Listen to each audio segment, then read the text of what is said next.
confident that he's taking time out to do our free file of the day.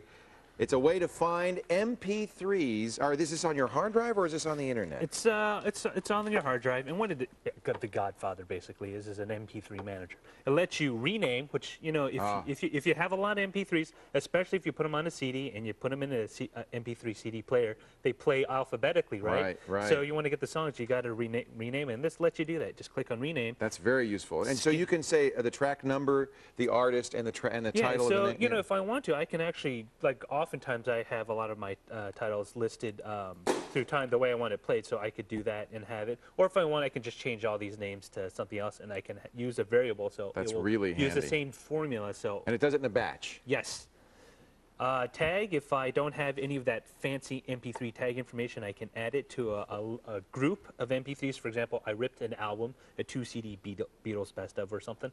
I can do that and have all that information there. Or if I want, I can actually manually edit as well, which takes a little more time. But if you want that type of look at all the stuff you can edit too, though. I mean, this is the advanced. Yeah, this is if you really want a comprehensive information. Yeah, copyright owner, all that stuff. Yeah. So it's good for that. Organize. This is if you want to group and sort, and very important, find duplicates. For example, I have 2 duplicates of Arlo Guthrie's City of New Orleans. Even one would probably be too many. So That's true. You want to get those out of there. But I liked it as a kid. Yeah. So right now in the city of New Orleans. I love the song. Yeah. And that's a great song. It is a great song, so you should make fun.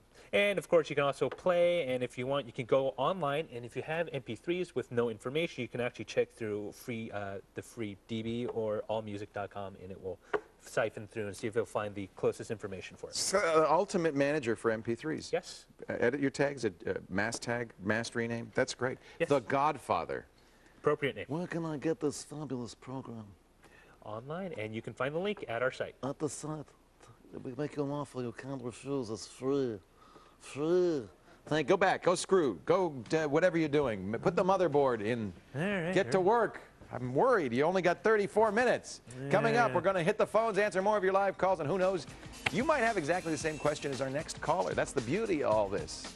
People ask questions, and it helps you. But before we head to the break, I have a question for you. Time to test your tech knowledge with our daily quiz. Get this right. We'll put you in the drawing for the Tech TV T-shirt. Look at my solar plexus. What measurement is used to rate PC power supplies? We were just talking about that. I think decibels is misspelled there, isn't it? Decibels, joules, watts, or jolts. I have a 300 jolt power supply. Get to the website, give us your answer. We'll talk about it when Call for Help continues.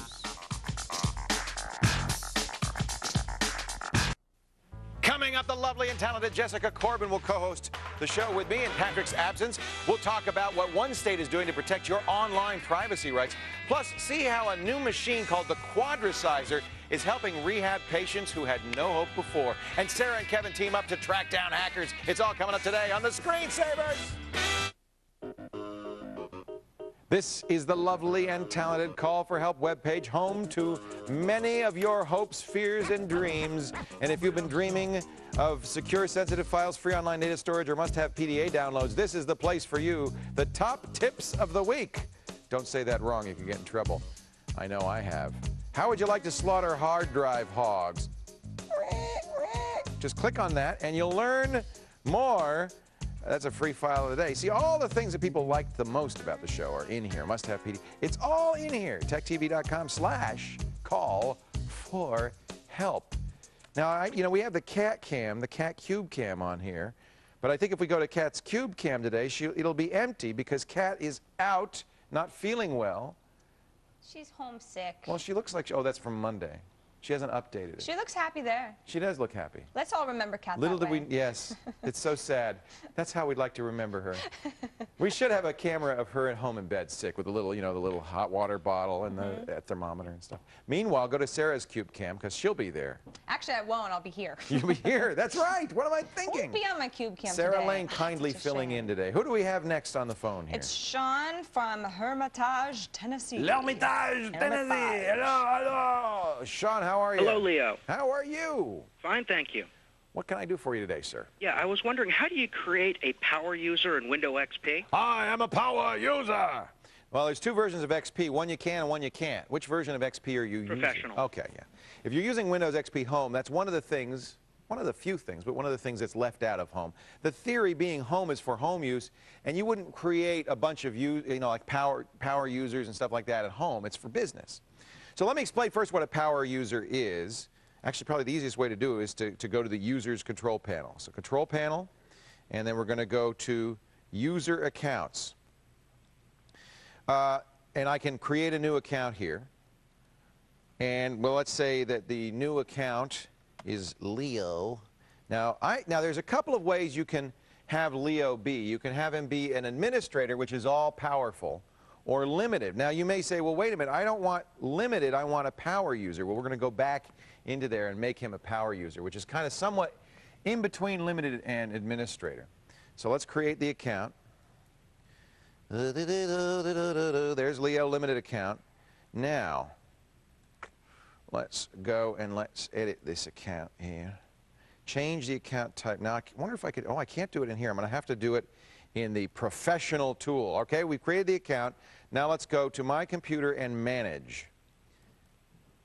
And this is where you actually have a little bit more refined control. A power user can do things like install software, things that a limited user can't do, but it is not as powerful as an administrator who can do a lot, who can really mess up the system. You want to run as probably a power user or a regular user. We're going to go to the users, local users and groups. Here's my users, and here's Leo. Now this is where I can get the properties for Leo, and this is a more powerful thing. I'm currently a user. That's the so-called limited user. But I'm going to add a new group. I'm going to add the power user group. All right, and I have to know the name of that group. Let's see if we can find it.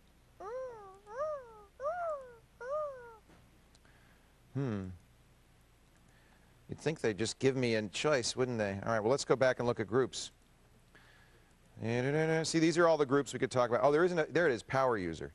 So you're wondering, how am I going to get that to Leo, aren't you? So am I. Let's go back here. Remember, I guess I could just type power users. Let's try it. See if that works. Yep. Now I click OK, and now I'm a member of power users. So it should give you a browser of all the groups. For some reason it doesn't. But now I'm a power user. Now to find out what that means, we're going to go back to groups and look at power users and actually look at what power users can do. And they kind of give you a little description here if you stretch it out. They can possess most administrative powers with some restrictions. And you can actually edit the details of what they can do if you get a little bit more granular on it. I think you might have to use a policy editor to do that. But did you follow that? I know it was a little confusing. Yeah, I followed it. Thank you very much. You're very welcome. So the key is to create the user. You can actually do it in here as well. I just can right-click and say new user, but I wanted to show you how to do that. You create the user, and then in the user properties, you'll actually say, I'm a member of, and you type the power user group. You actually have to type it, which is odd. It should give you a list of existing groups. Groups are a very powerful way to manage what we call permissions in a multi-user file system. And you can see there's actually more groups than you might think. Network configuration operators, debugger users. Most of the time, you're going to use users and administrators. A power user is just a more powerful user. A handy thing to be if you want to install software, things like that. Hey, thanks for the call. Appreciate it. All right, Roger's been working hard. We got to get that done. Let's see. You've got 24 minutes. I'm counting down. How's it going, Roger? Need to install the video card, hard drive, and CD-ROM, and it should be up. Oh, you're kidding. You think you're going to boot? Hopefully. You're a madman. You got a few hard drives, little doohickeys, little parts left. We'll check in with Roger again right after the break. And he says he can do it. But first, Kat may be out today, but she didn't leave us empty-handed. Here she is with a quick tip. Next time you need to know the product of two sums, head to the calculator on your PC. Single-click the Start menu, mouse over Programs, then Accessories. Now click the calculator icon. Now you can multiply and subtract at will.